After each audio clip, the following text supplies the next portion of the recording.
Welcome to Walktober and the Last Green Valley with Chief Ranger Bill Reed and Lead Ranger Marcy Dolly. And we're very excited to be celebrating the 25th, yes, the 25th Walktober with you. Now, Chief Ranger Bill, let's clarify, what exactly is Walktober and what is the Last Green Valley? The Last Green Valley is a place with 35 towns. It's in northeast Connecticut and south central Massachusetts. And it is still 77% forest and farmlands. And the Last Green Valley Incorporated is a wonderful organization, nonprofit, member supported. And what we do is work very hard with so many people and groups to help us all care for, enjoy, and pass on this very special region. And Walktober is a month-long program that offers you a chance to visit familiar places or introduce to you eye-opening and brand new experiences and discoveries in the National Heritage Corridor. We certainly couldn't do it without our passionate and knowledgeable leaders. These volunteer leaders this year have stepped up to bring us over 200 choices. There are guided walks, paddles, bike rides, events, tours, and so much more. So let's meet some of the walk leaders and see what's going on during Walktober in the Last Green Valley National Heritage Corridor. I can't wait. And remember, keep up to date on our website, which is thelastgreenvalley.org, and on our Facebook page. And we do have a question. We want to know, do you Walktober? So Chief Ranger Bill, who is our first guest? Well, let's see. Get one of our guidebooks and more information on Walktober 2015 from the Last Green Valley's website at TLGV.org. Well, welcome back to the Walktober show right here in the Last Green Valley. And I'm really glad to have as our guest today a good friend and someone I've known for a long while.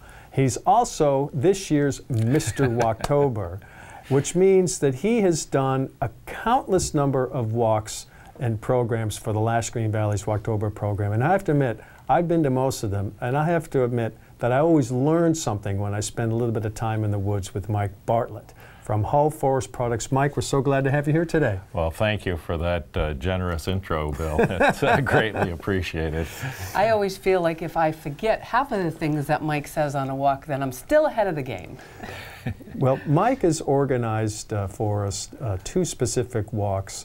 One of them is a tour up at Hull Forest Products in Pomfret.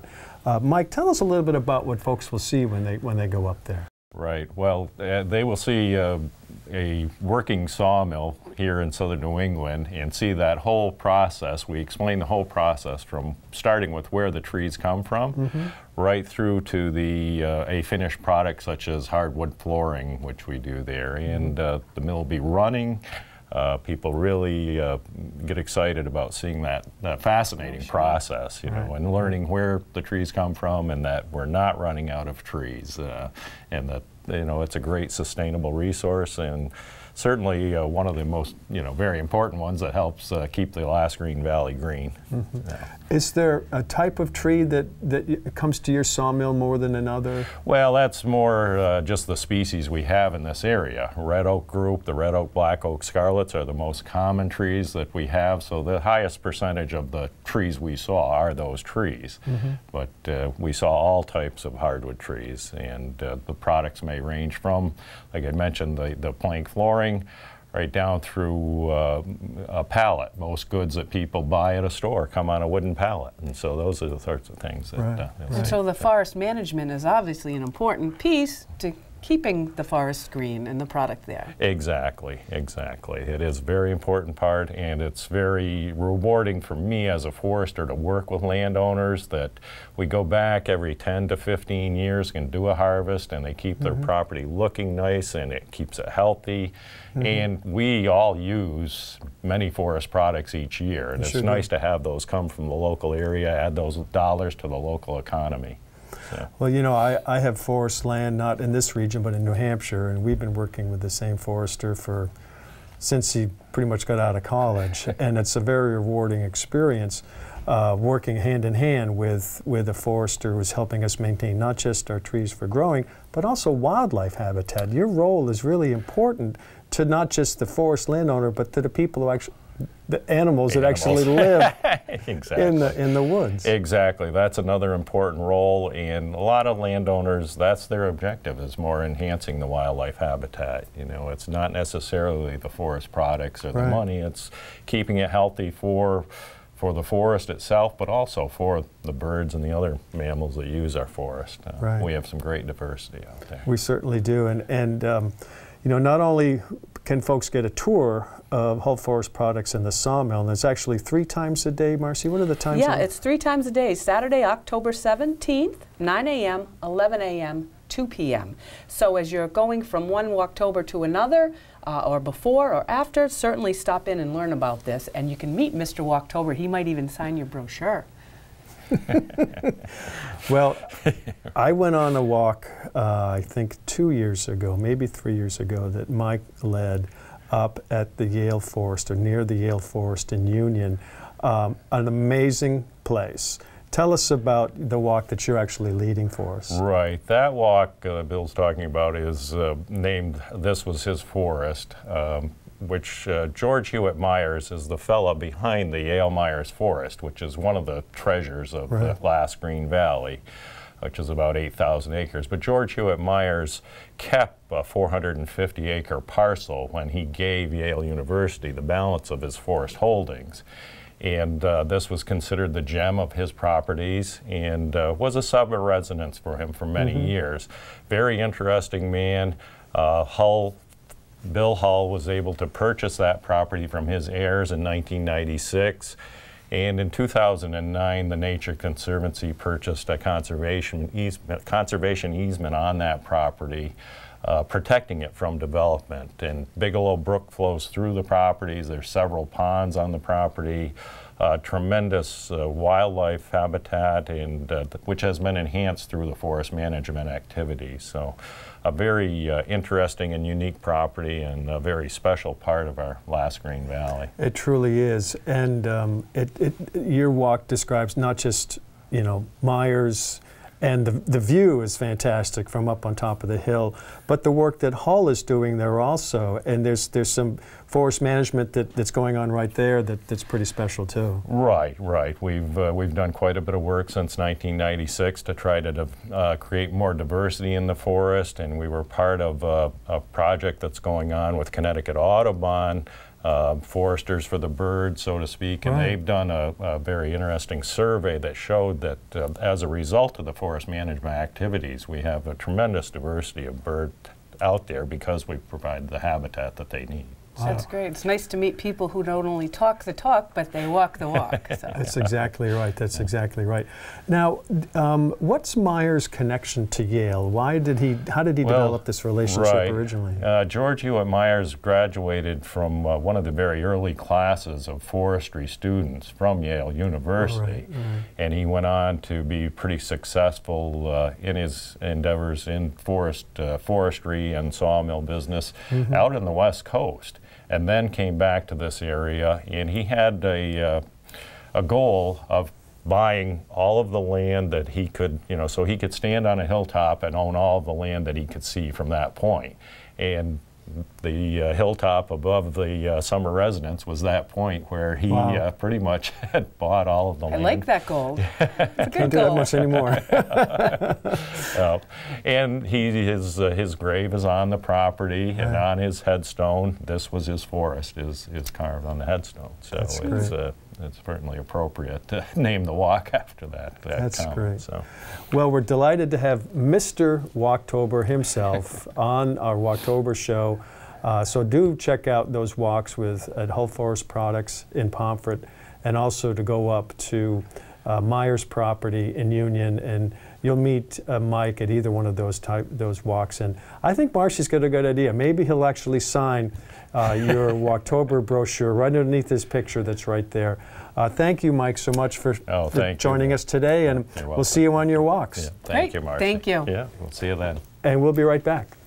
Get one of our guidebooks and more information on Walktober 2015 from the Last Green Valley's website at TLGV.org. Hi, and welcome back to the Walktober show. We've got a delightful guest here. We've got Regan Miner, and she's from the Norwich Historical Society, as well as the Norwich Regional and Visitor Center. And Walktober in Norwich is just a special thing. It's like a whole little world of its own down there. They have worked together these past few years to bring us so many Walktobers. This year they have 38 unique opportunities, and many of them are repeated. And what they have really done is become the model for towns to work together in Walktober. They put together days, so you can go down to Norwich and spend the entire day down there, which is fabulous. You get to learn a lot of the history, which is very rich in history down there. You get to have some fun, you get to enjoy the natural resources, and hopefully you stay for that day and then you return and do some of these things on your own throughout the whole year. Regan has worked very, very hard in Norwich, and we really are grateful in the Last Green Valley for what she has done, because she's really brought such life and vitality to that area. So Regan, what are some of the things that you really would like to let us know about out of all those 38? What are some of the real highlights?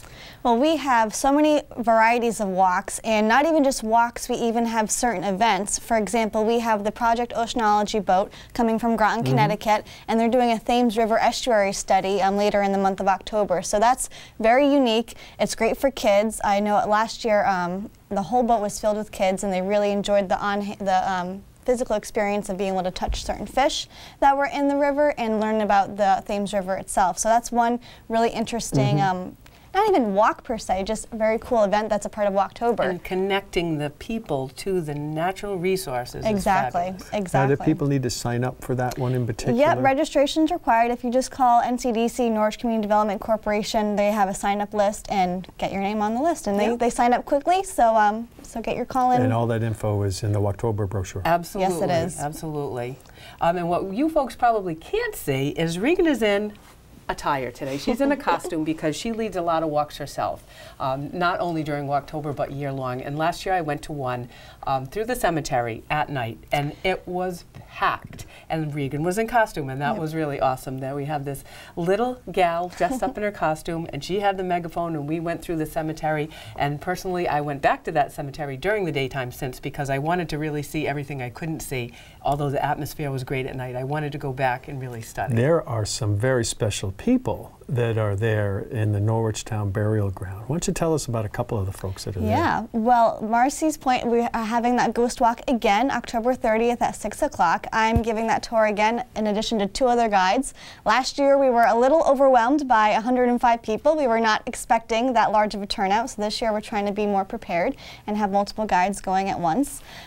Some people that are buried in the cemetery are Samuel Huntington. I'm sure folks in Scotland and Norwich are very much aware of Samuel Huntington. He was, as of this past summer, officially recognized as the first president of the United States under the Continental Congress. So that's pretty exciting. He's buried there. He has a beautiful tomb that's been recently restored. Another person who I find most interesting is a lady by the name of Hannah Arnold.